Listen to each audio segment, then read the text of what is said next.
எல்லாருக்கும் வணக்கம்.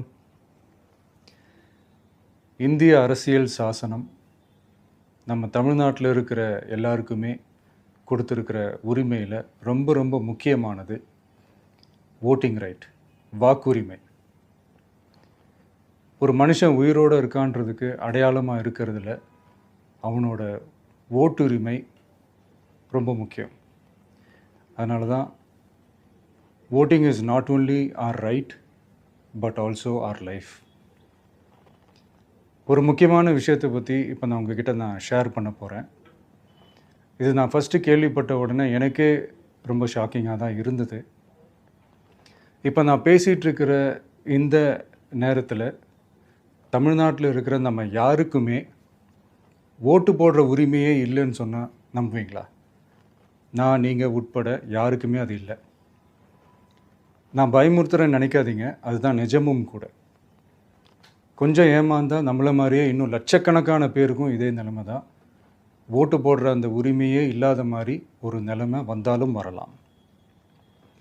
இதுக்கு மெயின் ரீசன் அந்த எஸ்ஐஆர், ஸ்பெஷல் இன்டென்சிவ் ரிவிஷன், சிறப்பு தீவிர திருத்தம்.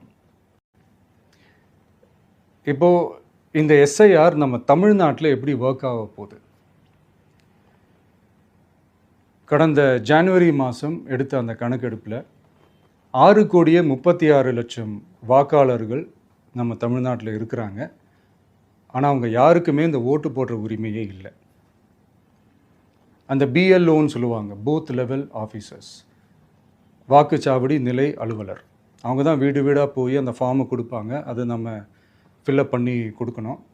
அதை தேர்தல் ஆணையம் அதை எடுத்துகிட்டு போய் அதை ஸ்க்ரூட்டினைஸ் பண்ணி அது எல்லாமே கரெக்டாக இருக்கான்னு செக் பண்ணி பார்த்ததுக்கப்புறம் அந்த வாக்காளர் பட்டியலை வெளியிடுவாங்க. அந்த வாக்காளர் பட்டியலில் நம்ம பேர் இருக்கணும், அப்போ தான் நம்மளால் ஓட்டு போட முடியும். அந்த புது பட்டியல் வர்ற வரைக்கும் நம்ம வாக்காளர்களான்றது அது உறுதியே செய்ய முடியாது.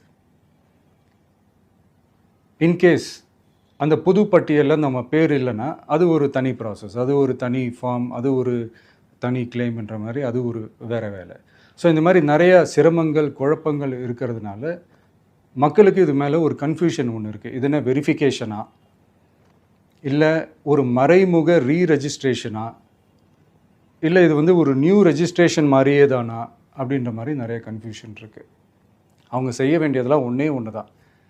இந்த மாதிரி வீடு வீடாக போய் அந்த என்யூமரேஷன் ஃபார்ம் நம்ம ஃபில்அப் பண்ணி கொடுக்கும்போது அதுக்கான அக்னாலேஜ்மெண்ட்டை அந்த பிஎல்ஓ அந்த ஆஃபீஸர்கிட்ட இருந்து நீங்கள் வாங்கிக்கணும். அது ரொம்ப ரொம்ப முக்கியம்.